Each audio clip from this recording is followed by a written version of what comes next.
Pursuant to Chapter 2 of the Acts of 2023, this meeting will be conducted via remote means in accordance with applicable law. This means that members of the public body, as well as members of the public, may access this meeting via virtual means. Participants may access this meeting through the remote meeting link as posted on the meeting agenda and through the town's online calendar. When required by law or allowed by the chair, persons wishing to provide public comment or otherwise participate in the meeting may do so by raising their hand or otherwise signaling their intent to speak. This meeting will be recorded. Please take care to mute your microphone unless you have been recognized by the chair. We will now confirm attendance of members. Please respond with present if you are on the call. Matthew Ronka. Present. Elise Malowski. Present. Lucia Lopez. Present. Michael King. Present. Parker Happ. Present. Peter Mimo. Present. Amna Dewan. Present. Vikasath Prati. Present. And Rob Benson is here. And staff. And we have Neri. Present. All right. Let's jump right into our agenda. Any feedback or anything to discuss about the meeting minutes for our April 27th, 2026 meeting? No, I did not receive any comments or any feedback from any board members. Anyone have anything to bring up about the minutes now? All right. I'd like to entertain a motion that the planning board approve the minutes of the April 27th, 2026 as written. So moved. Thanks, Matthew. Second. Thanks, Michael. Roll call vote. Matthew Ronka, Yes. Elise Malowski, Yes. Lucia Lopez, Yes. Michael King, Yes. Parker Happ, Yes. Peter Mimo, Yes. Amna Dewan, Yeah. Vikasath Prati, Yes. and Rob Benson is a yes. All right, so we're on to item agenda number 1.2, Osceola Drive. So I think we'd like to, Aniri, you said you would like to, Parker as kind of the applicant, would like to give, I don't know, some First commentary? Go ahead. Go ahead. What you? Yep. First, Parker need to recuse himself as a board member, and then once you call him, he can present a Osceola Drive All right. or whatever he would like to discuss with the board. So, And do I have to recuse myself too? Because yes, speak. Okay. Thank you. All right. So Parker, you on board with recusing yourself, and if so, go ahead. Great. Yeah, so I'll keep this quick. The reason we wanted to bring this up is, and this is partially spurred by town meeting, that we wanted to bring the street acceptance officially to the planning board. And we're asking that the board in good faith before we even go through the process, that we're asking the board in good faith to revise two of the proposed conditions that were added in November so they don't overstate the town's legal position or they're potentially in conflict with existing bylaws and state law. And our concern is with the second condition that was added. It said the town shall have no responsibility to maintain, repair, or plow Osceola Drive unless and until the road is accepted. But in our research in advance of today's call, Hopkinton's own Chapter 174, Article 6 expressly allows temporary repairs on private ways. And that's when the repairs are deemed appropriate for public conveyance, public safety, environmental protection, or public necessity, conveyance being the opportune word. And that bylaw can be triggered certainly by DPW or the planning board or abutters. And so that blanket statement that the town has no responsibility or authority to repair unless the road is accepted is at least misleading or potentially inconsistent with our bylaws. Also, we wanted to, in good faith as well, and we don't have any problem, by the way, the first one that says Osceola Drive isn't accepted. The other one is the third condition, which says any future request for acceptance shall require compliance with current town standards and procedures. In our evaluation, we did do an engineering study because we thought that that was reasonable, and we have that for the board's consideration in future meetings. But a blanket requirement that previously approved subdivision roads must comply with current standards as a future condition of acceptance goes too far. While we were researching state law, Massachusetts Chapter 41, Section 81Q says subdivision rules shall be reasonable and not inconsistent with state law or local bylaws. So we have a problem with that that second condition again. And also Massachusetts General Law, Chapter 41, Section 81Q says that a definitive plan is governed by the subdivision rules in effect at the time of submission. So to expect a future request to be with current town standards is in conflict with that law. It also prevents towns from imposing subdivision way standards exceeding those commonly applied to publicly financed ways in similarly zoned districts. I would argue Linden Street. So our request is modest for the board to revise the language so it protects the town without prejudicing future town meeting action and overriding Chapter 174 and Chapter 41. So I just want to bring that to the board's attention today. Thank And you, Parker. I don't have anything else to say unless people have questions. All right.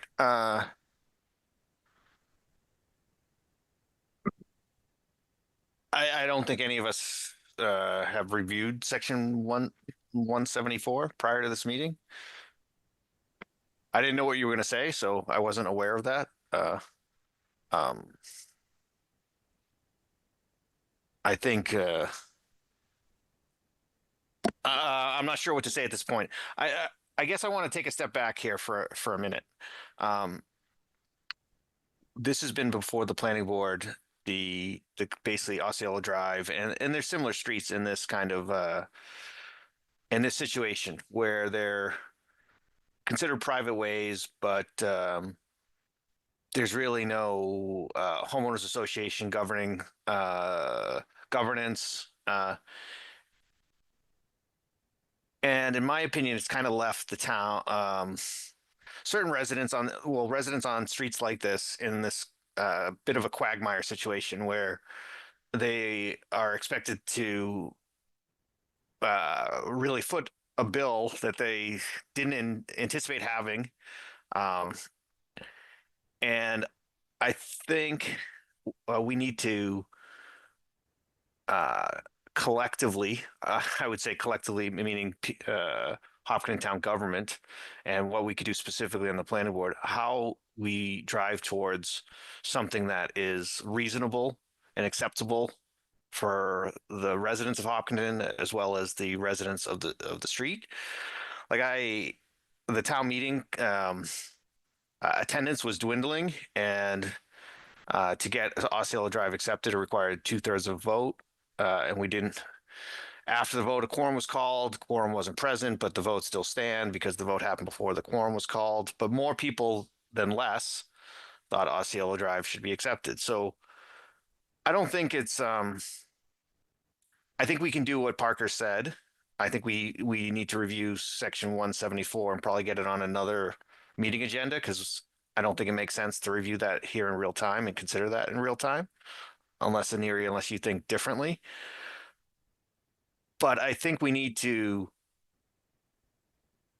think about, like, what can we do to remedy this? Like, the way I look at it, Osceola Drive is about a 250-foot road, 250 feet, 300 tops. Hopkinton has about 110 miles of road. It's really, really very, very small percentage, like less than zero. I think it's like 0.05% of what the roads in Hopkinton. So to maintain that road, plow that road on an ongoing basis of the operating budget for maintaining roads and all of that is not large. And the residents on Osceola Drive pay taxes. They pay taxes like everybody else. They pay taxes like their street is a public way. And for that matter, all the streets in Hopkinton that are public ways that were built before subdivision control law, they were all accepted as public streets at some point in time. So I'm doing a lot of talking here, and I don't have the answers right now on this call, on this for tonight's meeting. But I think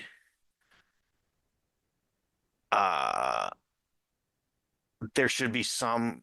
I think it's very harsh for the town to say just put all the burden on the residents in this situation of like 5 households to go through all the steps to make it a public way. So that's my stance, and I think we need to get it on another meeting agenda to talk about exactly what Parker mentioned after we have time to review the material. I don't know. Aneri, do you have any other thoughts? And I'll open up to the board if anyone else has any other thoughts. I will just quickly say, I did not take a look into chapter 174. I will do that and see what Parker is talking about. But if board decide to go in that route, applicant needs to file for amendment to the November decision. We cannot just remove the conditions without the public hearing and without the actual amendment. Because it's filed with the town clerk and we need to follow that process. What if it's factually like what Parker's saying it would make it like the language not line up. So if that situation, it's still on the applicant to file like to apply to get it changed.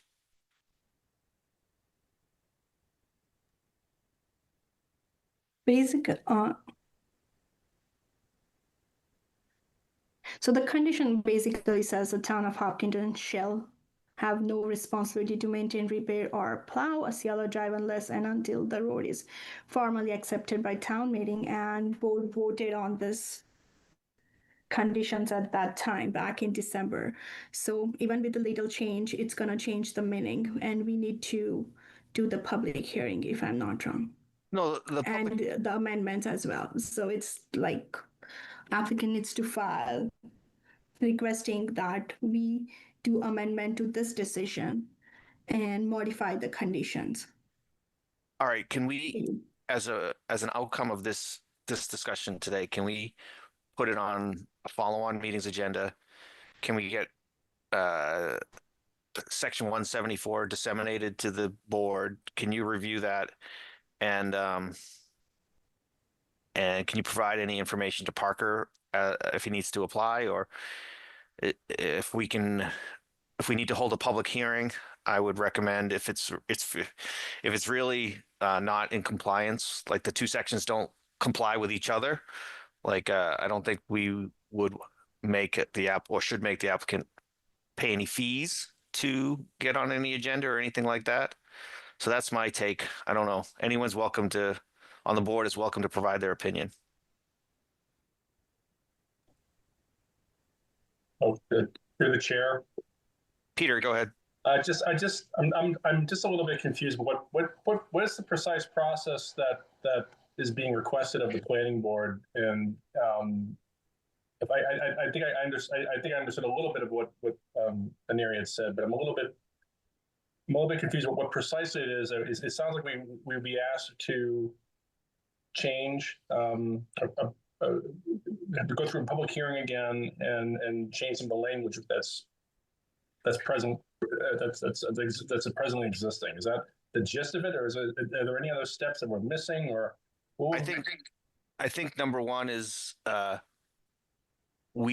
was a planning board decision where the language in the decision doesn't seem to necessarily align with another section, with section 174. So I think that is the request, to basically review the decision. If it doesn't align with section 174, which to modify the decision so it's in alignment. Matthew, go ahead. Yeah, so as Anair said, I don't think this is really in order to discuss in depth, but with respect to what 174 says, that the town may electively choose to make minor repairs, I don't think changes the fact that it doesn't want to take on responsibility for maintaining a private road entirely. And as we talked about when we put this in, the understanding is that it was reiterating what was already established, that the town didn't have responsibility to maintain private ways as a generality. In terms of what do we do about all the roads that want to be accepted, that maybe there's hardships and other ways that they can't map to the subdivision standards that apply, I think that is a broader question that the planning board on its own probably can't solve, because it's going to impact the tax situation. And I think it needs to, in part, be driven, honestly, by the select board in terms of how do we fund whatever roads are in that situation. I agree with that last part, Matthew, for sure. I think we can maybe, I don't know, have it on as a topic and hold a discussion and give our recommendation of to some extent of like I don't know. But it seems like it seems like there's this gap of like the process is very cut and dry for new subdivisions when a developer develops the subdivision. These prior projects that were approved, intended for like a family compound, basically, a family compound of 5 houses. Like, But Rob, this was completed under subdivisions. This doesn't predate the subdivisions. No, and there was a plan to do it. There was a bond to hold them to it. And in fact, it sounded like it was getting close to be completed, but they left some trees out or they left some other things. And then the road just wasn't repaired. So there might be special situations that we want to understand, but it still means that if we were to accept this road, it would be a sudden expense for the town. And I think we need a plan for how to deal with that is potentially outside the remit of the planning board on itself. yes, I still agree. Lucia, go ahead. I think going off of that in terms of the town budget, I think in response to one of the questions, our DPW director did state essentially that the work that DPW is doing is not to the degree that they would like it to be. So the way I took it is essentially we're underfunding DPW as it is.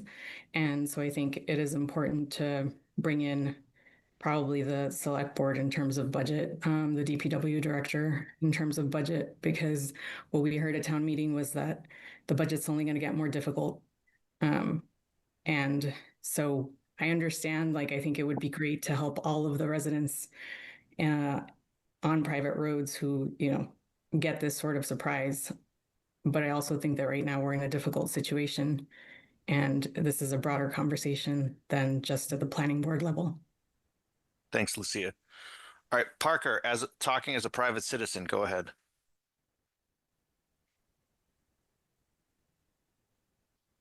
Parker, did you want to make a comment? Oh, I guess I got muted at some point.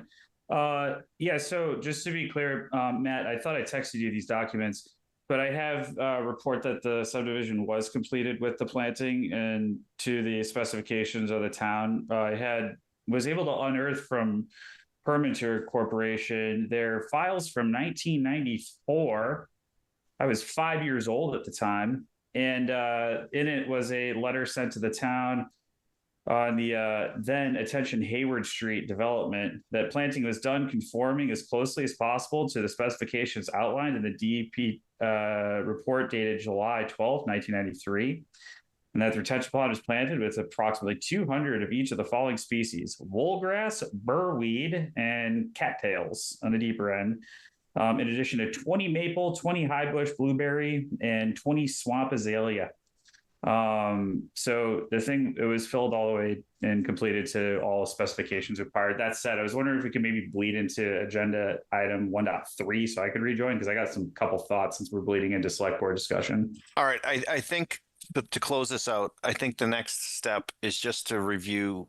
Aniri, could you take the lead on basically disseminating section 174, review that against our our decision, and we can have it on another agenda to see if we need to take any action. Yes. All right, let's move on to our next agenda item. So 1.3. 1.3 is street acceptance process. Through the chair, or is Vic and Parker rejoining the board? Yeah, I think this is a general topic and not I would like to consider this a general topic and not specifically related to Osceola Drive, because I think the whole process of street acceptance can be discussed in its entirety. Parker, go ahead. Yeah, so a couple things. One, I think when we're Through the chair.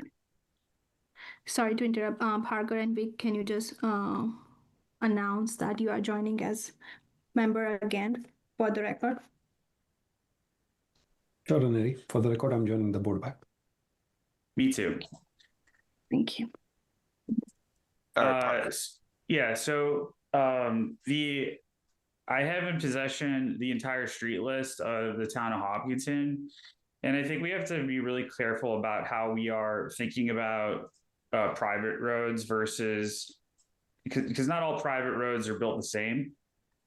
And the reason that matters is because there were some, and I'm going to just share my screen really quick. With the help of AI, we had a fun little, I can't share. Can somebody give me the ability to share?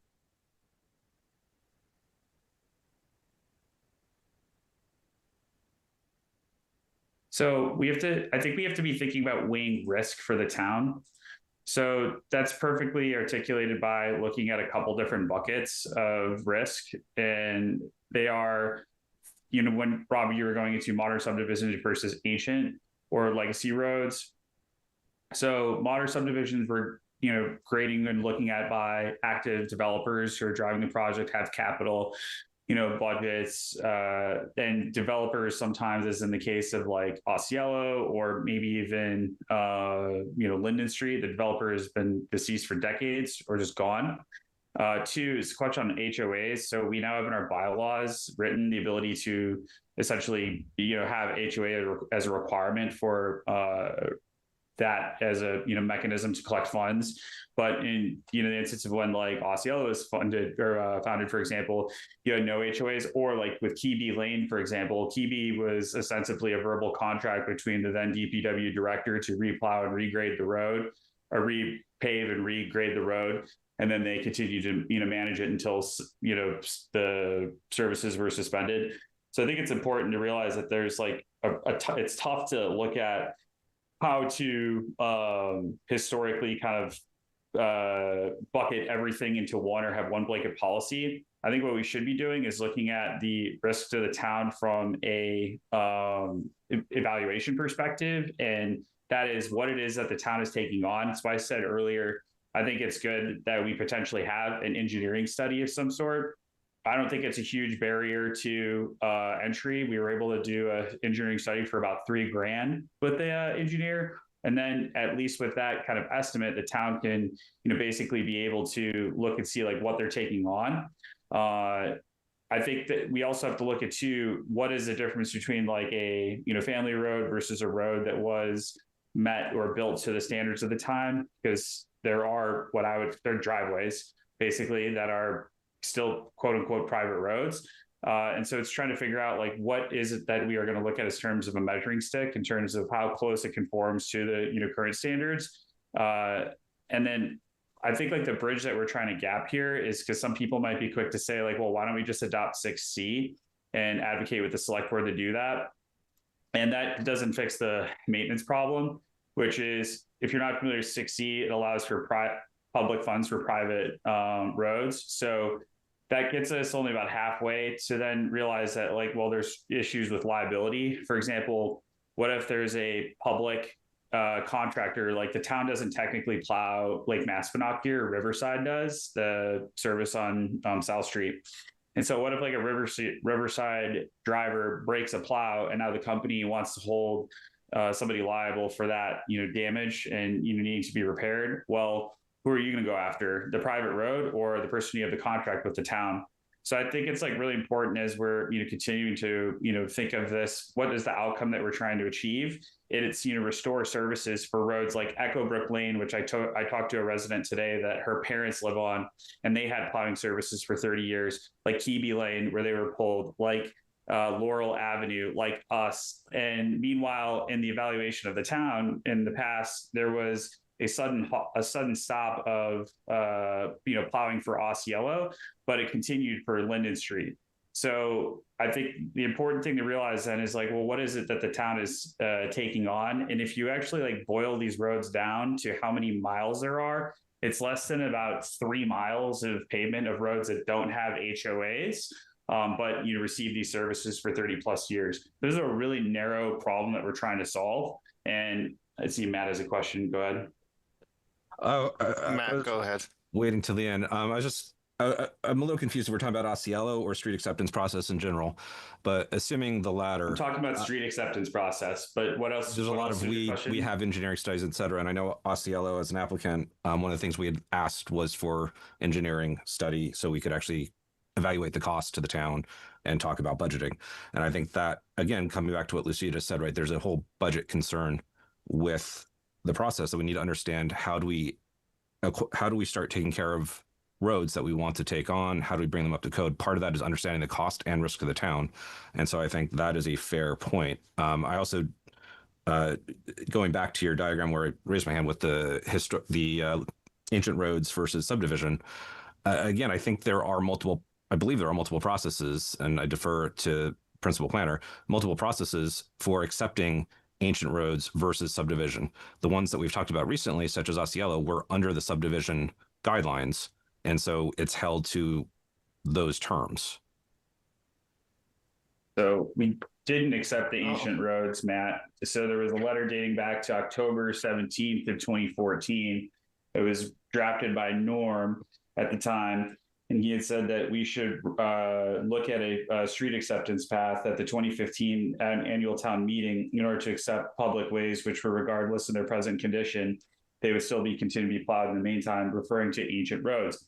The town never actually did that vote. And so in a follow-up notice that was sent by then DPW Director Carrie Reed in 2019, she indicated a list of what were ancient ways that was stated that they would continue to under Mass GL Chapter 40, Section 6C, under Massachusetts Department of Transportation edict that they would continue to Chapter 90. There we go. Chapter 90 state funding, because they were eligible, they would continue to service those.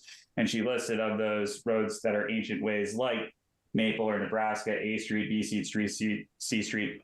But even so, we're continuing to leave some of these roads behind. For example, if you've gone down to Montana Road, which is half public, half private, that place has more pits in it than a bunch of cherries that were eaten. So you've got issues where we're not evenly doing our own standards, and that was a note from like 2024. So Parker, there was an article at town meeting that somebody has water pooling in front of her house in her electric unit, and they're in the electric system, and DPW is not going to be able to fund getting around to that for several years. There's an issue with funding. That's what we raised, and as a town and as DPW is funded, it's trying to do the best it can with the money that we're giving it. There's limits that we can do there. So I think this, there's been so I was talking to Elaine Lazarus, our town manager. There's been effort put into this for over a decade, like the street acceptance process. This isn't new. I know she was working on trying to get basically the remaining roads that were kind of in this state at that time, around 2015, 2016, through the acceptance process, because I think they had something they were trying to work towards at that time. It never got completed. But I don't think this totally resides within the planning board. This is not something we can just say and make happen. This is uh, we could provide our input for sure, but to what Lucia said and Matthew said, ultimately, someone's gonna have to pay for the maintenance of roads and out of our DPW budget, and so it's ultimately going to be collective, like with the select board. I think right now, I uh, it might make sense for there's various documentation that dates back 10 plus years. I think Aneri could reach out to Elaine, get that prior documentation. Parker, you may have it. I don't know. But there was kind of different processes for different types of roads, whether it was like this a subdivision controlled approved road, like family road, or of an ancient road, and she had this all mapped out. I don't think we should try to reinvent the wheel if people have been spending time on this for a long time. But I think that the type of road matters would be my input. I have Parker, that document, Rob. we can't we obviously can't read that with how you're showing it, but It's the October 17th, 2014 memo in Erie, just for the record, for from to the Board of Selectmen from Norm, Elaine, and John Westerling, designating 4 different categories: subdivisions with developers present, subdivisions with no developers present, ancient ways, driveways, and permanently private ways as per planning board approval. So those are the 4 categories, or 5, excuse me. all right, let's I think for tonight let's table maybe we table this discussion. Aneri, you get that material from that memo dating back to that. Maybe you could have an offline conversation with Elaine. If you don't already have it, you may already have it. And So, yes, I have that documentation which Parker is talking about. I will share with board members if they do not have it, which mentioned the 5 ways which select board adopted that policy back in 2014 and issued few of the street from 2015 till 2020 under that policy. But just, yeah, go ahead, Aneri. yeah, just that thing I wanted to point it out. I thought at the time she was trying to get Mr. Osceola to go through a process to get the road accepted. I think his health was failing, and it never happened around that time. But anyways, regardless, I think the baseline for where we can start is what was documented over a decade ago. We can review that information and see if we could provide any type of input to the select board of like, hey, we've had public meetings on this. This is what we think here. And see where it goes. I don't know what else to do at this point.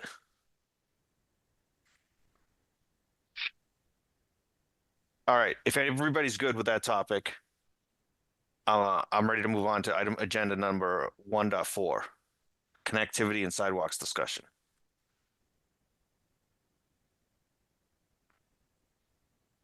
So, Rob, this was one I also requested to have put on. I've been having a lot of people that have been asking me recently about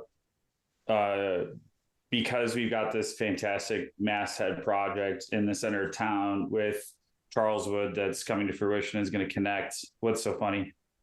Nothing. No, I thought you were going to talk about the sidewalks in the center of town, but no, let's go ahead. Oh yeah, no, we have this beautiful project that's basically going to connect, multiple neighborhoods, be an extension potentially to Chestnut, to Blueberry, to the new extension of Blueberry, all the way back to Marathon. That there's this, connectivity that's occurring. And some folks have brought up recently to me in like Starbucks and, just talking around town that, we should look at trying to renew a focus on trying to do more connectivity in the form of loops. There's a lot of people also excited about the sidewalk going along Chestnut. I don't know if I mentioned that. And so wanted to sort of as a challenge to this board, see if, Matt had actually mentioned this to me as well. We've had these like breakout groups in the past of like having subcommittees and looking at potential ways to make recommendations for, improvements, and, sidewalks are something that we can effectively start to, champion. And I think more people are going to see the value of connectivity and loops and circles and 3-mile loops, with that specific one. So I wanted to bring that to the board.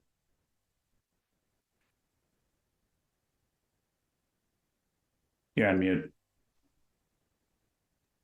I think I'm glad you brought it up.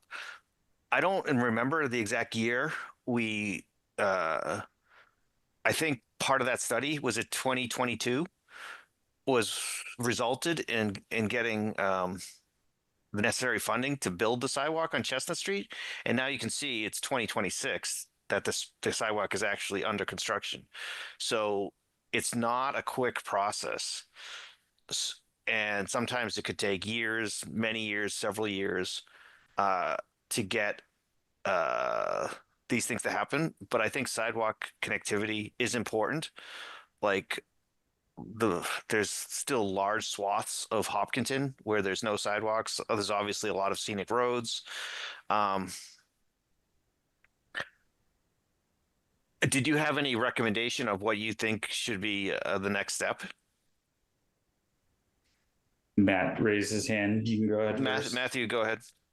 Sure. Yeah. So I think the survey, and I know you were on the board when it started, Rob, I think it started in 2020 and went through 2022. It was the current sidewalks were on the town meeting for 2023. There was an easement on the annual town meeting. I think it was last year, maybe it was the year before. And to your point, it was about 3 years from coming up with a decision to getting approval to actually getting stuff done in each phase. So about 6 years total process. One of the things that came out of the work in 2022 was that it was impractical to think of sidewalks as one-offs, and the decision of the board at the time was to come up with a plan so that annually we would be building continuously on top of those.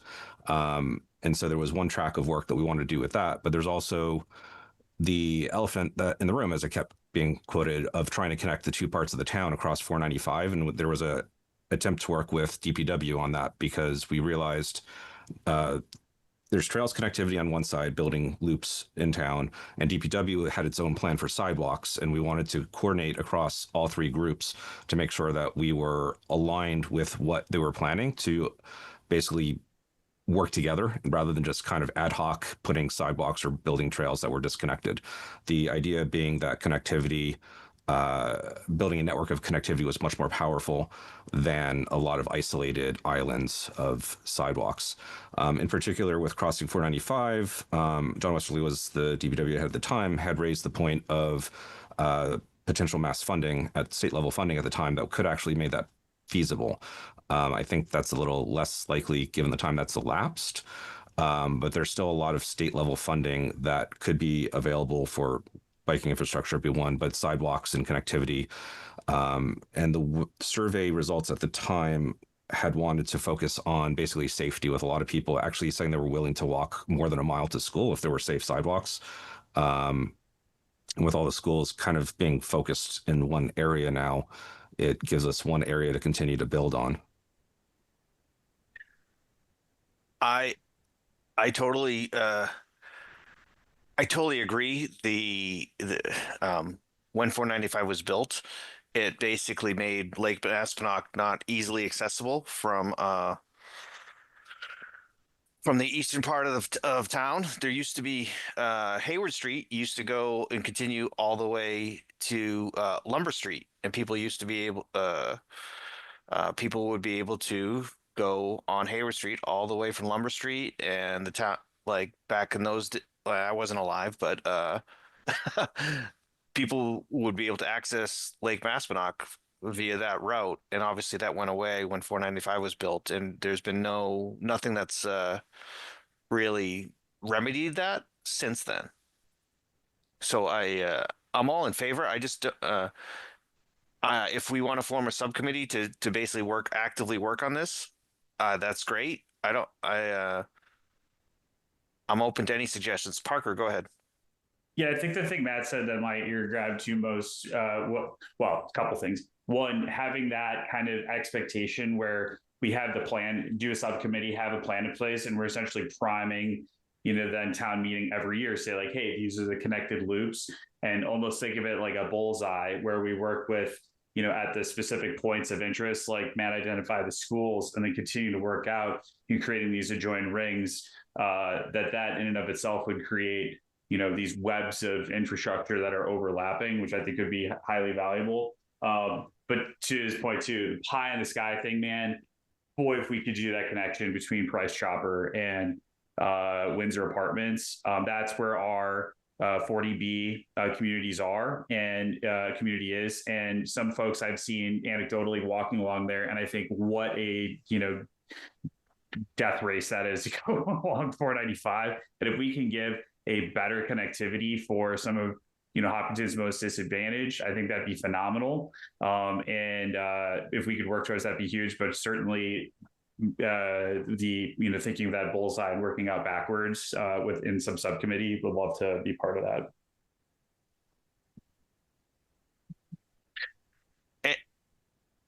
Obviously we have a new board starting in like the board is going to have at least one new member in a month.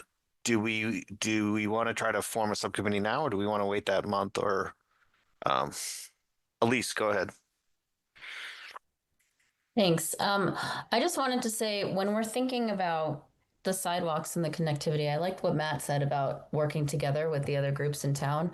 I just see so many places where you're walking down a sidewalk and the sidewalk just ends and it picks up again on the other side of the street. And then there's either a very poor crosswalk or it's kind of a dangerous crosswalk. And then that sidewalk again goes back to the other side of the street. So as we're thinking about sidewalks, I think we need to think further than just next town meeting or 2 town meetings. We need to have a long-term plan to try to keep everything consistent and safe. Because if you're crossing the street back and forth several times, yes, it's connected. And yes, you have a sidewalk, but is it a safe sidewalk at that point? So I think we just need to keep in mind that when we're making these plans, to try to think in the long term instead of just the short term. Yes, I totally agree with that, because I don't think it's like it's not like the whole town is gonna be have great sidewalk connectivity or trail connectivity or have this well master, like completely 100% plan in 2 years. It's going to take continual work for a generation, if not more.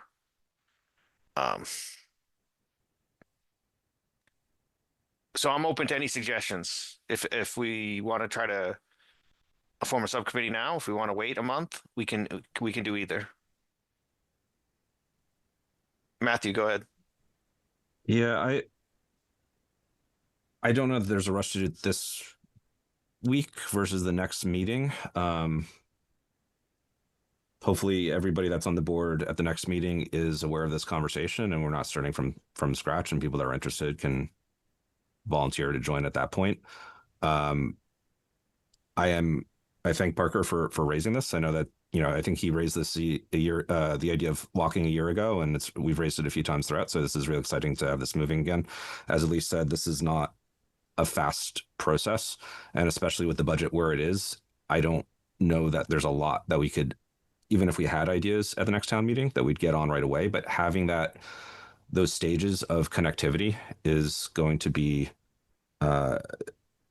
important to show the town how they start connecting. And that's the one thing that we learned in 2023 was being able to demonstrate how the different sidewalks went together. And so being able to come up with a plan over multiple years is going to be important there, and why it solves problems, thinking about safety of the town, et cetera. So I think it's something that we definitely need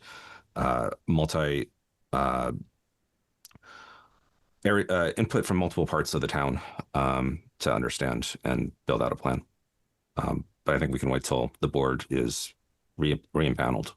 Okay. I like that proposal, but it requires everybody. It requires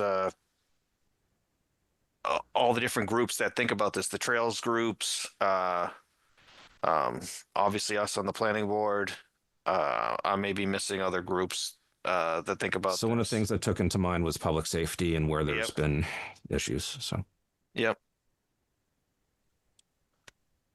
there may be public comment, Rob, by the way. Ken and Zoe, do you have a comment about the sidewalks? No, it's just yeah. I was just saying I live on Clinton Street. This is Ken Parker, 69 Clinton Street. I do consider Clinton Street to be a bit dangerous for pedestrians, and we have a lot of pedestrians. It's a popular because Clinton Street is a connective street. We have a lot of people that walk on there, and with Legacy Farms, there's even more people walking on there.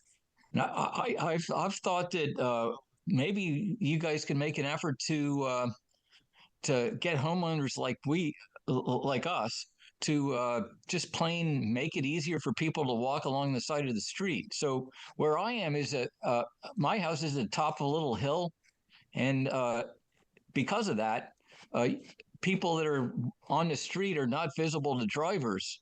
And I've thought that just plain. What I'm suggesting is the planning board might encourage homeowners to make it possible for to just plain assist in making rights of an easier path to walk on the frontage of their property.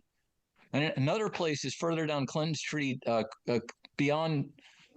There's a big leach field from Legacy Farms that has a lot of frontage that's available for a trail next to the street, and that's maybe an even more dangerous place.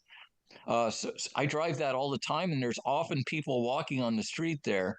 And anything you guys could do to make it easy for people to, just plain make it support the effort to make a trail alongside the road, even if it weren't a sidewalk. I know that costs a lot of money and it's a slow process, but anything to further that, I think, would be a useful thing to do.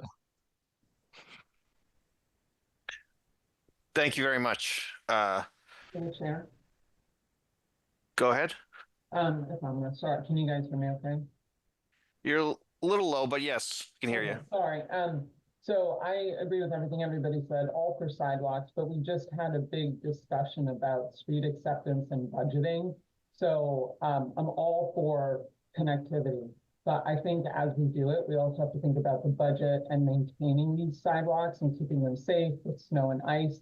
And so I think what the Parker family also mentioned is a good middle ground when we're trying to organize it all, is to encourage homeowners to make things safe as we build connectivity, because I think the budget's going to be a big concern going forward. Not opposed to it, but I think we just need to consider that as we're considering everything else.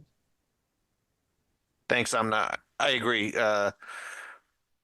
If it was free, I think we would have a lot of progress done on this already. All right. Let's if everyone's ready, I'd like to move on to section 1.5 of our agenda. Community Preservation Committee and Economic Development Advisory Board activity updates.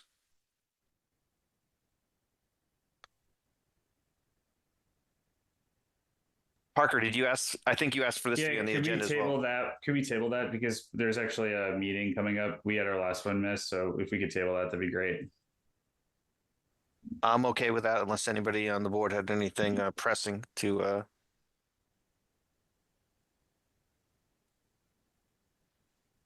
All right. We're going to move on to item agenda number 2 on our meeting, 75 South Street. The applicant has requested continuation. So unless anyone has anything to add, I'd like to entertain a motion to continue the public hearing for 75 South Street to June 1st, 2026, and extend the decision deadline to June 15th, 2026. So moved. Thanks, Matthew. Second. Thanks, Michael. Roll call vote. Matthew Ronka, Yes. Elise Mayalowski, Yes. Lucia Lopez, Yes. Michael King, Yes. Parker Happ, Yes. Peter Mimo, Yes. Amna Dewan, Yeah. Vikas Prati, Yes. and Rob Benson is a yes. All right.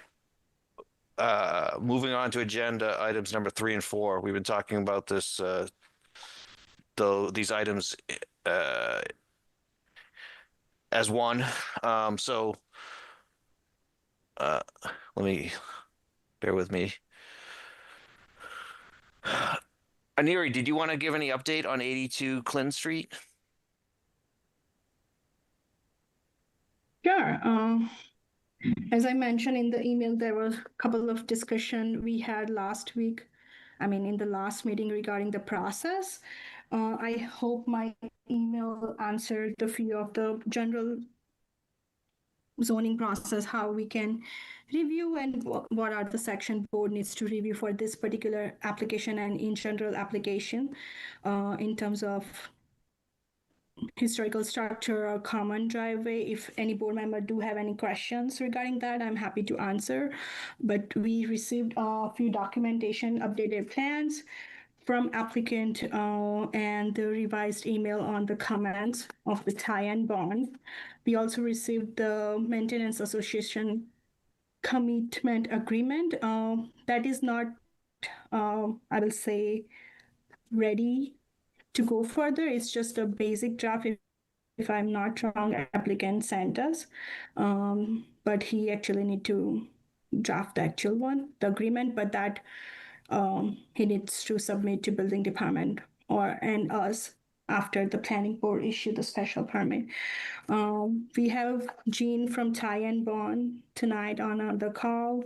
If she I don't know, she get a chance to review those comments and updated revised plans, which I sent to her last week. Thanks, Aneri. Jean, did you want to make any comments to start us off? Sure. Hi, everyone. I'm Jean Christie, Principal Engineer at Ty and Bond. As Aneri mentioned, we did receive revised response to comments and some revised documentation late last week. We were able to take a quick spin through it, but have not been able to finalize a letter. I think in general, overall, we're on our way. We're working through a couple of details at this point. I do think, kind of as Aneri had mentioned, there are going to be a bunch of recommendations from us on this, just because of how the process and all the pieces need to kind of fit together. But we can definitely assist the board in developing those conditions and identifying when they would need to be satisfied, kind of in that timeline of order of events here. I think there's nothing huge outstanding that I'm concerned about. The only one piece that is really outside of my control is going to make sure that the fire department is good with, what's proposed for the access. I know that I think they've generally met the design requirements. I do want the fire department, since we haven't yet issued our letter yet, just to take another look at it and make sure that it's good so that we don't, we give our comments and then the fire department has things to say about it after the fact. If that's happened, great, but I don't have evidence of that at this point. I'm happy to talk about any particular comments anybody wants to talk about, but I don't know how interesting some of the details are for folks. If there's bigger topics, I'm happy to discuss. All right, Jean, let's see where this conversation goes, and we may ask for input along the way. Yeah, no problem. All right, does anyone on the board have any comments, questions to kick us off? All right, I'll open it up to the applicant. Does the applicant have any updates to provide? Hi, can you hear me okay? Yes. Yeah, I guess I don't really have any updates. I just wanted to, respond. I didn't realize that they were on the call, so I appreciate her coming on tonight just to answer any questions. About the fire department, we did reach out to them a little while ago. Aneri, I think you were on that email chain, and their response a while ago was there were those two restrictions, and Jay can correct me if I'm wrong, in terms of their recommendations. And I think the comment or the recommendation from their part was whatever is the hardest to meet, essentially, which I think Jay has done. And I do understand that we have to get the fire department's blessing on that, but that was kind of their guidance on how to do it. And I think that was the approach that Jay made. So that's the only comment on that. I think we also have a member of the historic department here to kind of answer any questions regarding, what we're proposing for the existing structure and how the bylaw was written. And I just, again, I think from an overall comment that I'd like to make, and I think I said this last time, if this was just a black and white application coming across my desk, to be honest, I think it would be a tough pill to swallow, to be honest. Like, I understand that we're asking for, certain reliefs in certain areas that are it's significant, right? And so, but the whole story kind of captures where we're at now with understanding the bylaws, the direction that we're trying to do to preserve this property, and the intent that we would like to subdivide based on this bylaw. And so, I just want to reiterate that how much work we've put into the engineering, how much effort and thoughtfulness I think Jay has done to try to comply with all departments, and to try to preserve this property. That's the ultimate goal here, and I think that we're there. There's certainly any questions I can answer and Jay can answer, but just understanding the bigger picture versus just a black and white application, I think tells the story a little more than just the application itself, All right, let me try to I'll provide my what I think, and the board can comment. We can go from there. So I think section 2.10-117-2 is intended to provide some relief when a historic structure exists, and I think that is its intent, and we want to make that happen. We want to allow historic structures to exist and maintain and all of those things. But what we have here is a series of layered exceptions required to basically allow you to maximize the value of a property that, in my opinion, you didn't know what you were getting into when you purchased.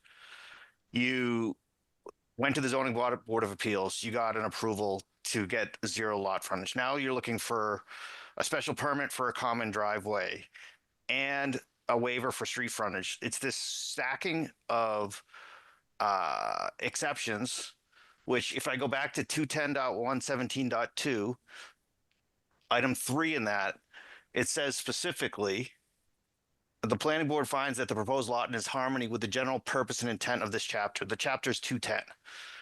I don't find it's in line with our general zoning bylaws, which are based off of street frontage. I don't find that it's in the best interest of the town.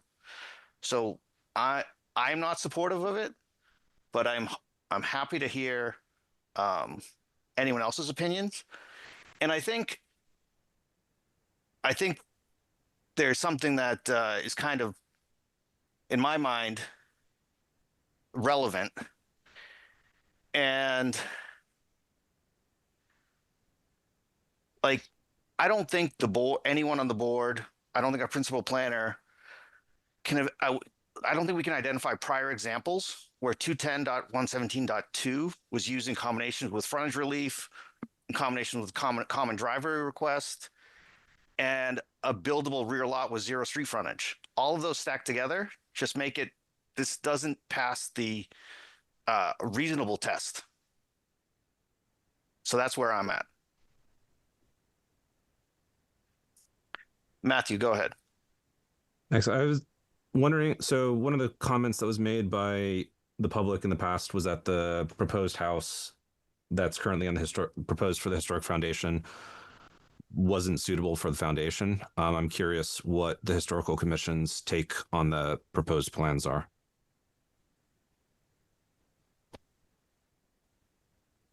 Through the chairman, may I speak?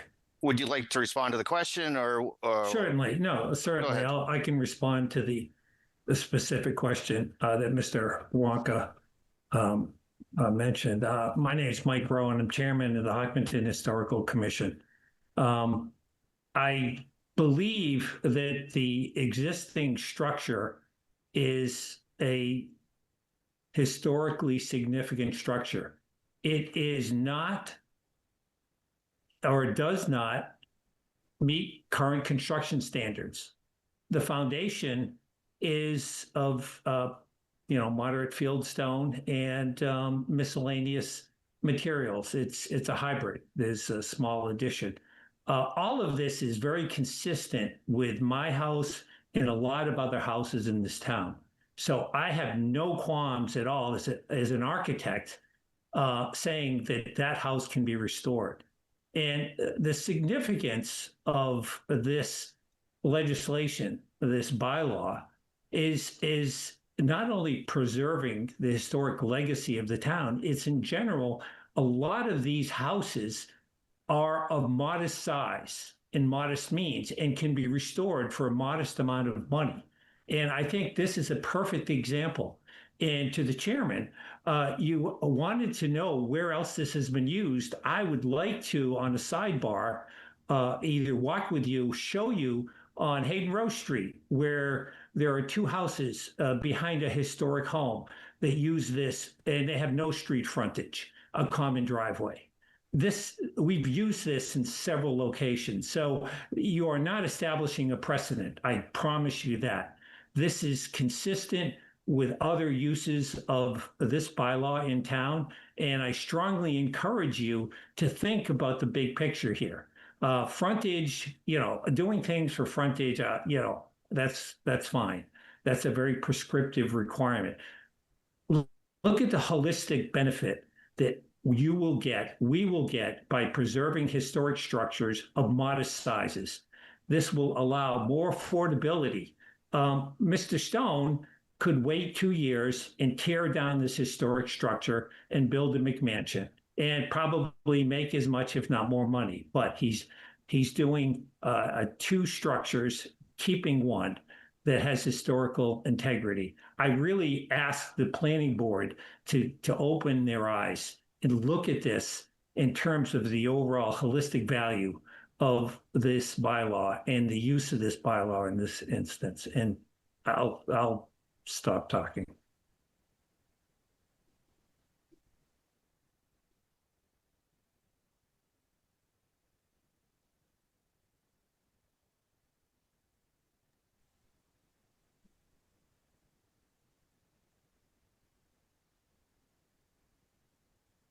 Rob, you are muted. Rob, if you're talking, you're muted. Does anybody else on the board have any comments or questions? Matthew, go ahead. If nobody else has a question, I have a question about procedure. So it sounds like this isn't going to be resolved this meeting. We're impaneling we're board's changing next meeting, which means we'll lose other eligible voters. I'm wondering if we're considering letting the applicant withdraw and reapply.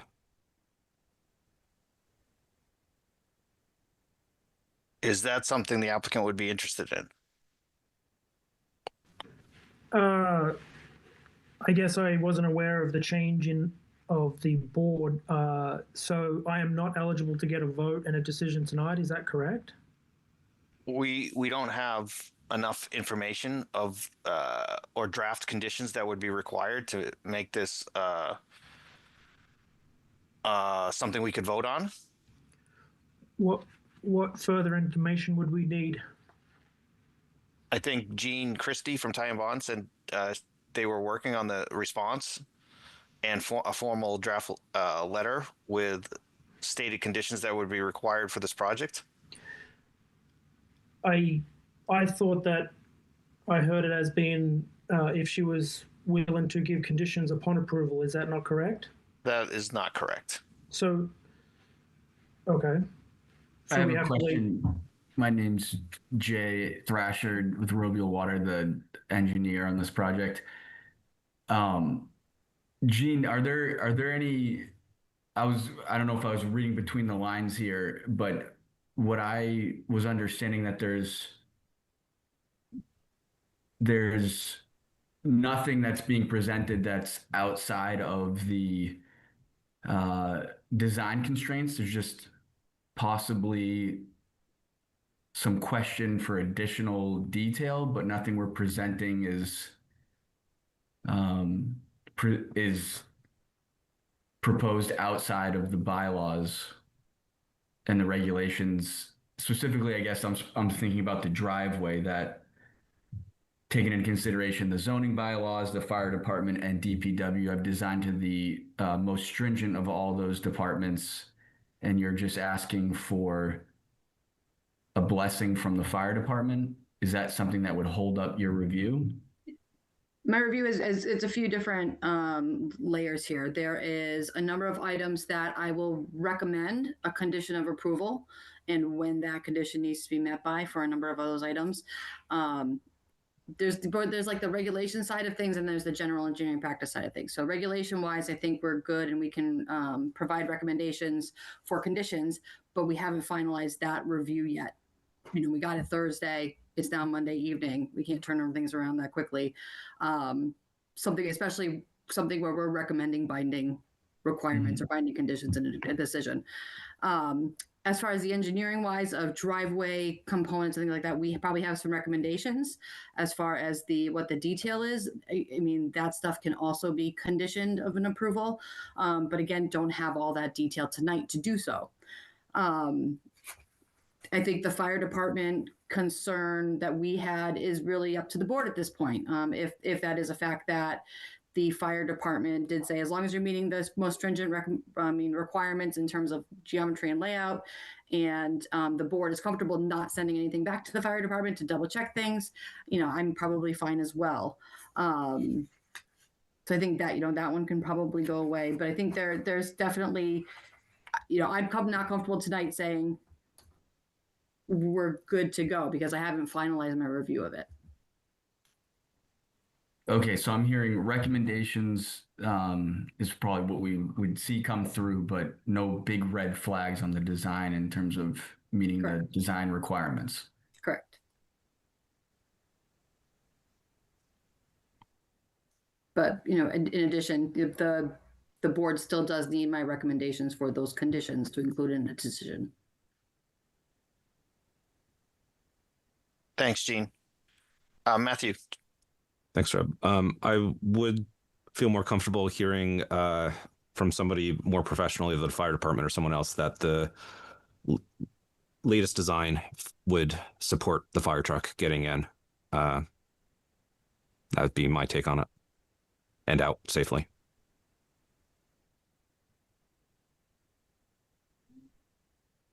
Through the chair. Go ahead, Aneri. Just wanted to point it out, I did not get a chance to send the latest plan, which I received on Thursday morning to fire department, but I do receive comments from the previous plan, and based upon that, fire department did not recommend that driveway, so I still need to send it to fire department for the recent plans and check with the health department for their couple of concerns. I did send it to conservation, the revised plan, because they are still not okay with the locations and the Vernon Pool and the wetlands, but that is nothing planning board can hold decision based upon that.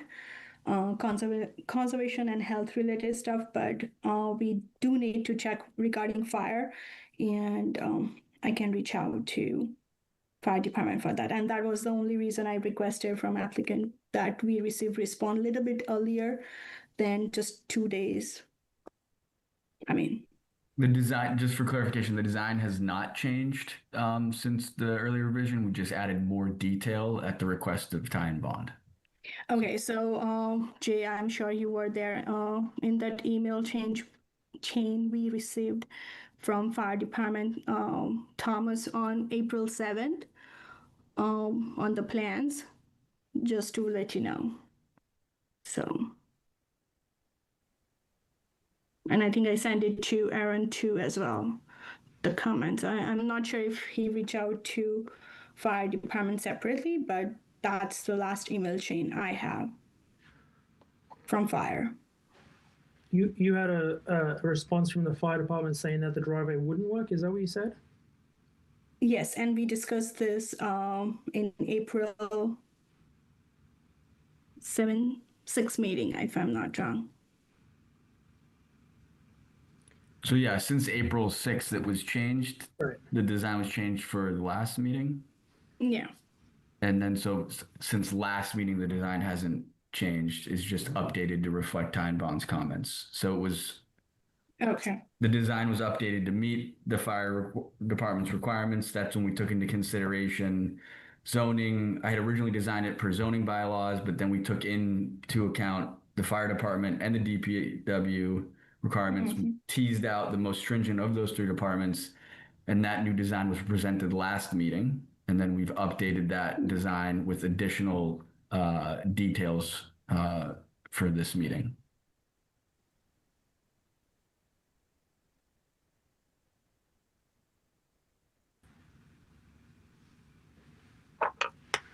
Thank you, Chair. Is there a, Matt, I just response to your question before, you had mentioned, should I, reapply? I mean, my thought on this whole thing is it just keeps going on and on and on. I feel like we've done multiple revisions for multiple departments and we're at the end of the line here. I understand that Ty and Bond need to do their due diligence on looking at the plan, revise it, and that's, what they're going to do. But to pull out and reapply again, I mean, that just seems kind of very timely, very costly, and counterproductive from where we are currently. Is there no other way around this project that seems to be keeps continuing to get us to the finish line one way or another, sooner than later, or how do we get there? I mean, I don't know what else to do at this point. I mean, I feel like we have a good case, we have a good project. I want to do this. I want to preserve this house. I want to build it. I don't want to knock it down and build a McMansion like you previously mentioned. I'd like to proceed with this. What's the best way from a time cost from my standpoint? I'm not a developer where I have multi projects going on. I'm just a guy paying for this every month. What do I do here? Dad with a dream for his family. Yeah. I was going to say, it felt like we were close to a vote last week, or last meeting. So I'm just curious what's changed between now and then. Rob, did you want to ask Aneri about process if you wanted to reapply? So if you wanted to reapply, the big difference is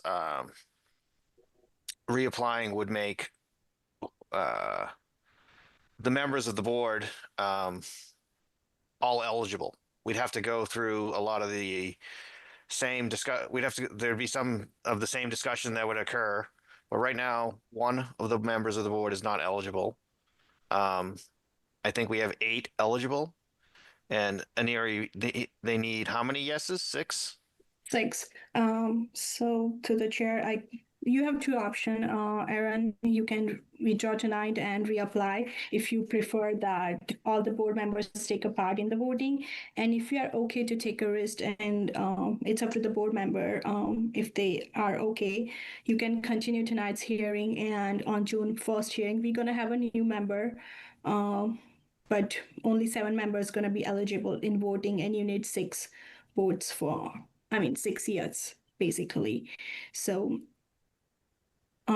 it's up to the board and it's up to the applicant if you prefer to do that. And you have those 2 options, basically.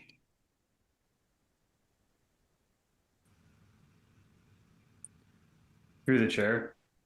Parker, go ahead. Come on, guys. Let him build his bloody house already. Listen, you guys watch Euphoria lately? The latest season? He's going to get his toe cut off. Give me a break. This isn't his problem. The bylaw is written badly. Let him build his house. Can we please move on from this? It's ridiculous. Thanks for your input, Parker. Anyone else on the board? To the chair. Aneri, Amna, go ahead. So it sounds, I appreciate all the effort that the people they put in, but it sounds like we can't hear you, Amna. Can you hear me now? Sorry.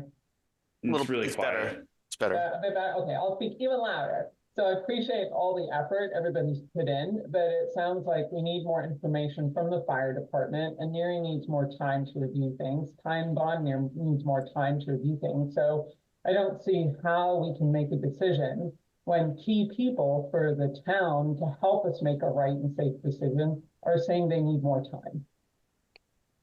I would say that is completely accurate. I disagree. And you're Parker, sometimes stop. Unbelievable. You know, I understand the comment on needing everybody's approval and engineering. I get that. I do understand it, and I appreciate it.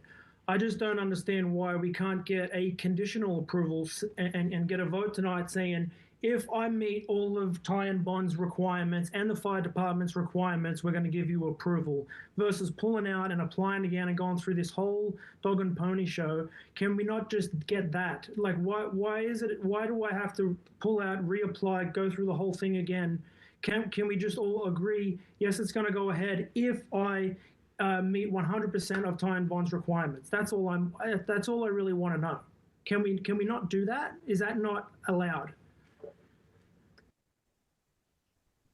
That is not our process. Matthew, go ahead. And just to be clear for the applicant, there's only one member of the board that's swapping. So most of us will have been part of the meetings. And I believe the most likely replacement has actually been watching the past few meetings. So he's been informed of what's being discussed.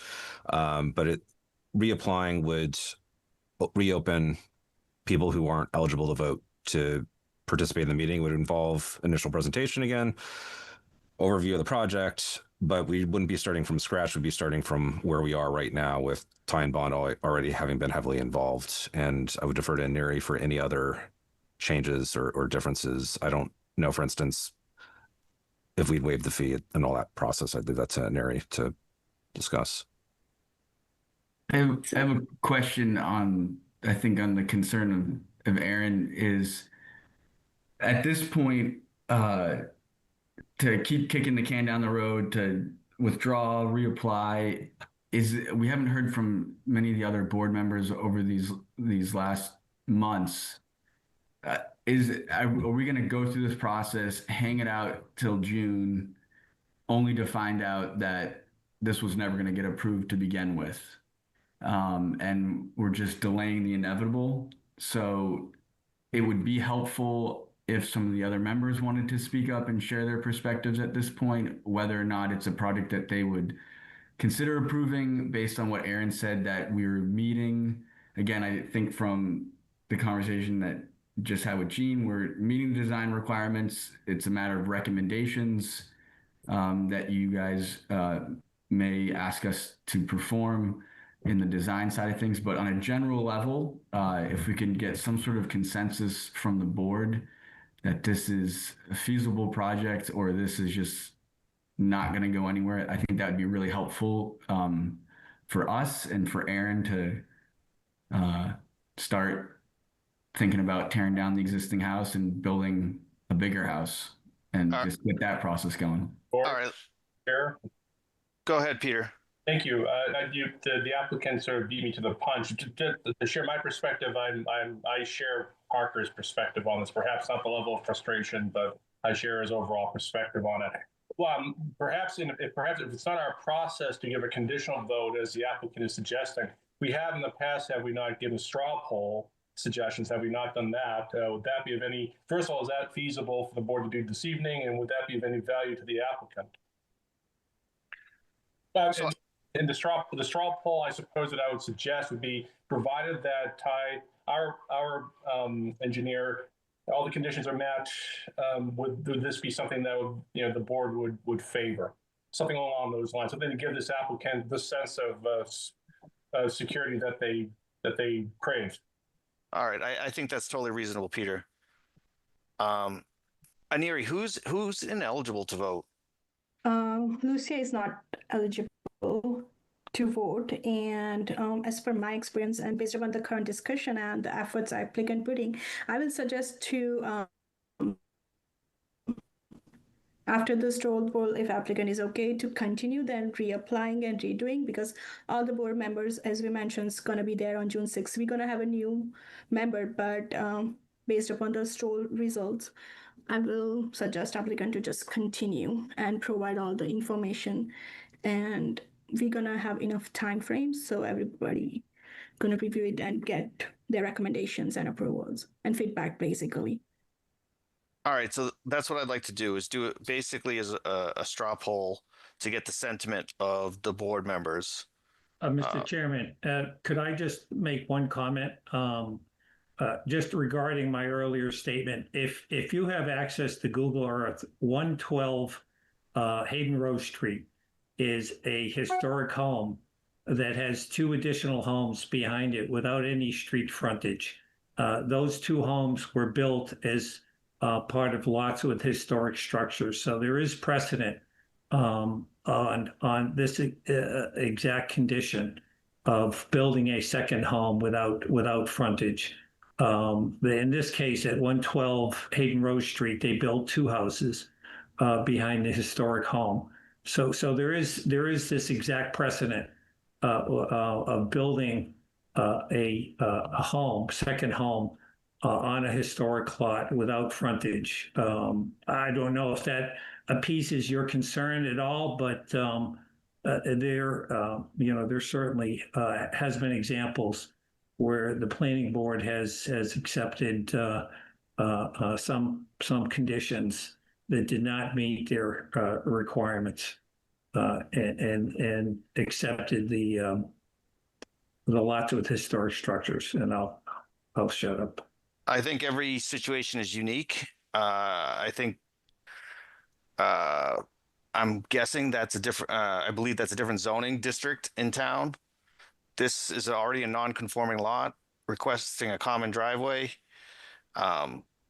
It also has the situation of no street frontage. It doesn't change my my opinion. Ken and Zoe, go ahead.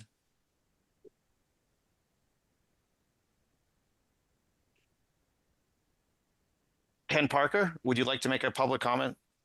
Yes.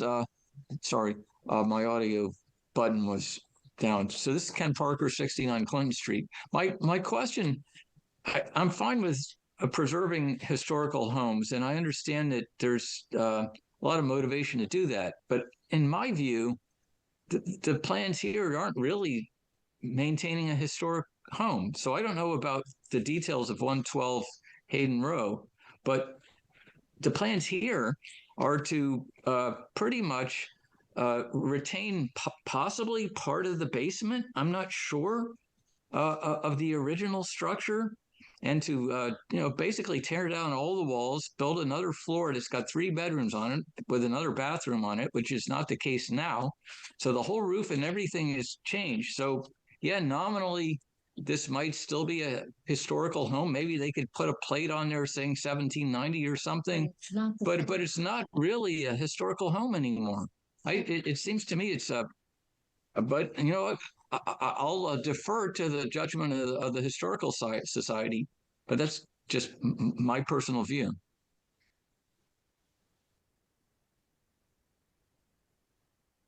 You're muted again, Rob. Thanks, Mr. Parker. Matthew, go ahead. Rob, you're really focused on the frontage here, and so I'm looking at that. And if the fire department can get a truck in and out, the frontage isn't any less than the house is right now. Like, what difference is the frontage making versus other areas of the bylaw that you've said you'd be happy with, like the setback didn't work and other things? Like, I'm still not understanding why the frontage is what you're getting held up on here. So say there was like the frontage. Say there was 240 feet of street frontage, and 40 feet of street frontage went to this existing home, and 200 feet went to and they subdivided the lot, and 200 feet went to the new home. It'd be a much more reasonable plan, and much more. It would generally. The whole line of general intent of our zoning bylaws would be much more appropriate. This does not pass my litmus test of reasonableness for the general intent of our zoning bylaws. That's how I look at it. What's the purpose of having the frontage here? That's how our zoning is determined. All of our zoning bylaws require street frontage. But what's the purpose of having frontage in this district right now? To maintain the character, to maintain the character of the street, the neighborhood. But it's maintaining the same size frontage. We're not reducing the frontage for the house up front.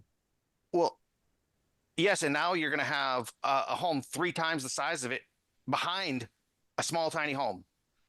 Did you look at it? Like, do you know how far back that house is? I do. So it's not going to be obviously visible as you're driving down the street versus other That's and it. they've already got a variance for that lot. We're not even talking about that lot. I don't think I'm alone in my opinion. I'm just trying to map it back to the bylaw. That's all. In certain situations, 210-117.2 makes sense. I don't believe this to be one of them.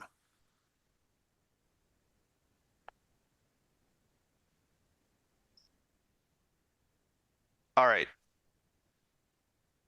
Let's move on to what we're talking about here doing is a straw poll to basically, if our peer review consultant comes back with conditions and the applicant is agreeable to the conditions and the fire department basically agrees to the reasonableness of the driveway, would you as a planning board member be supportive of this project? I am a no. Matthew, go ahead. Yes. Elise. Yes, I would be supportive. Michael. Yes, I would be supportive as well. Parker.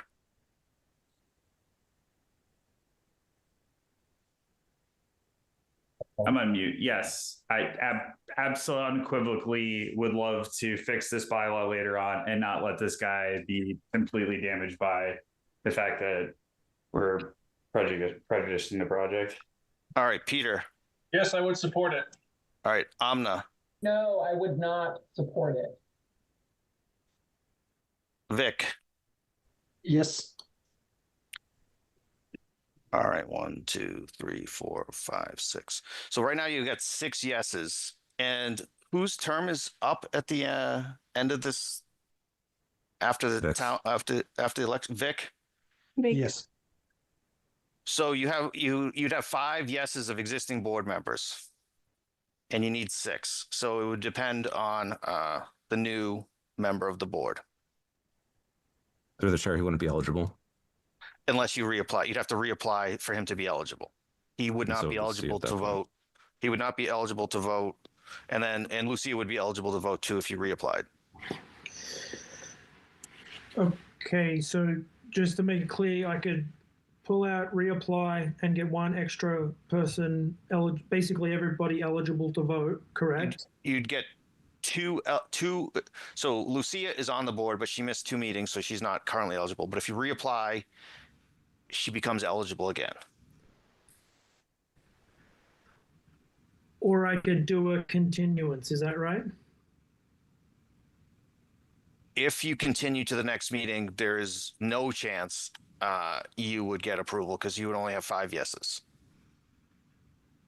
Because the next person isn't eligible either. So I have to basically reapply to get approval. Is that correct? Yes, you have to reapply to have, as I see it, to have a chance to approve. Through the chair, I have a question. Sure, Parker, go ahead. Aniri, are we allowed to vote and waive fees in advance? Yes, we can do that, or even we can do during the new public hearing when we open. That's not going to be an issue if all the board members are okay. We can vote during that time, and I will keep in mind. Majority? Simple majority? Yes, for waiving the fees for applicant. I motion to waive the fees for Mr. So we can do Stone that if too. he reapplies in the next term. I just want to make sure it's in order. Aniri, were you saying something in the midst of it? Through the chair, we can do that during the hearing. That will not stop the applicant and the new public hearing. I'm just going to follow the process, and board can vote during that time. So we should wait on voting, or do we have a motion on for the the floor? fee waiver? For the fee waiver, for the new application, if applicant decide to do that again. Yeah, Hey, Rob, Rob, normally I the fee didn't get waiver would any be of that. part It's of a like my public. feed's chopping in and out. I don't know if it's only for me. Could somebody recap what you said? Normally the fee waiver would be part of the public hearing when it reopens. Yeah. It would be one of the waivers requested, and we'd vote on it in the next hearing. Exactly. Well, can we just do it now? But I suppose we could do another straw poll. I was going to say we can do another straw poll. To I the would be chair. I'd be supportive of waiving the fees. I don't know. I Do I have a assume. second?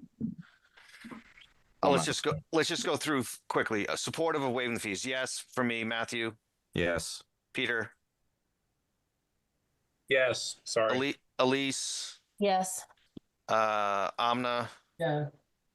Lucia. I'll ask you too, Lucia. Did she drop? Yes. Sorry. Vic Yes. and Mike. Yes. All right, so we'd all be supportive of waiving the fees. All right, Mr. Thrasher, do you have a comment? A question, timeline. So if we open at the next hearing with presenting this project anew, would we expect a vote after that meeting? Or during that meeting? Aneri, if they can get all of their stuff agreed with our peer review consultant and agreement with that the fire department is okay with the driveway, then I would say yes, right? Yes, I just need to take a look into putting the legal notice again and advertising if I can do for June 1st. Otherwise, the next meeting, June 15. Unfortunately,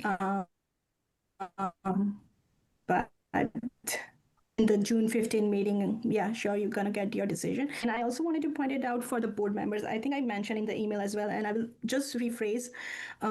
Regarding frontage, I heard a lot of question. Again, zoning board already issued the variance for the new lot. So based upon that decision, that's the new frontage of the second lot. Planning board just going to waive frontage based upon the subdivision rules and reg for front and the new one. Applicant is not changing any frontage, as Matthew mentioned, for the existing one, and he's keeping the current existing structure, foundation, and everything. It's just he gonna modify based upon the historical structure bylaw, and that's the purpose of 210.117.2. Just to revise myself.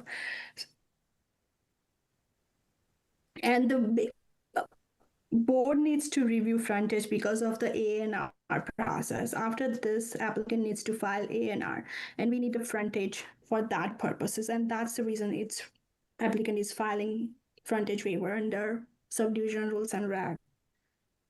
So all right, thanks, Aneri. All right, so To the chair, I'm sorry. Mr. Peter, go ahead. Is it a realistic time frame to get our peer consulting review, to have that review done in time for the time frame that was just outlined for us? Is that realistic?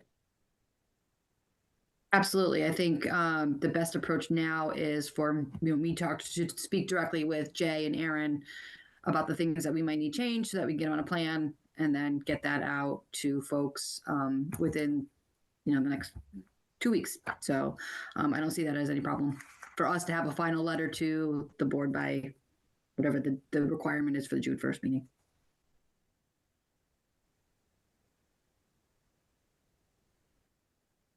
All right.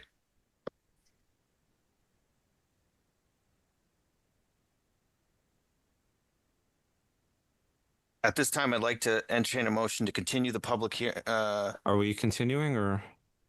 Aneri, what do you want me to do? I will let applicant decide. Jay, Aaron, do you want to withdraw tonight and let board do and just give me a application form tomorrow or day after tomorrow, and we file with town clerk and go with the new application? We don't need a new documentation. We already have everything. We just need to see the steps. Yes, I would like to reapply, please. So withdraw. So withdraw, yeah. All right. All right. And there's nothing through the chair and area. There's nothing we need to do special in the motion to not color it in any way. We vote to close the hearing and accept the applicant's withdrawal? Mm-hmm. Okay. So I move to permit the applicant to withdraw. Second. All right, roll call vote. Matthew Ronka, Yes. Elise Smayalowski, Yes. Lucia Lopez. I guess. Vote to withdraw. I didn't. No, let me just skip over it. Michael, No, Yep. Parker, Yep. Peter, Yes. Amna, Yes. Vic, Yes. and Rob is a yes. Move And to so, close the public hearing. Thanks, Matthew. Second. Thanks, Michael. Roll call vote. Matthew Ronka, Yes. Elise Smayalowski, Yes. Michael King, Yes. Parker Happ, Yep. Peter Mimo, Yes. Amna Dewan, Yeah. Vic South Prati, Yes. and Rob Benson is a yes. Move to close the other public hearing. Second. Jesus. Matthew Ronka, Yes. Elise Smayalowski, Yes. Lucia Lopez. Skip Michael King, Yes. Parker Happ, Yes. Peter Mimo, Yes. Amna Dewan, Yes. Vic South Prati, Yes. and Rob Benson is a yes. All right. We'll see you on June 1st and hopefully wrap this up. Thank you. Thank you.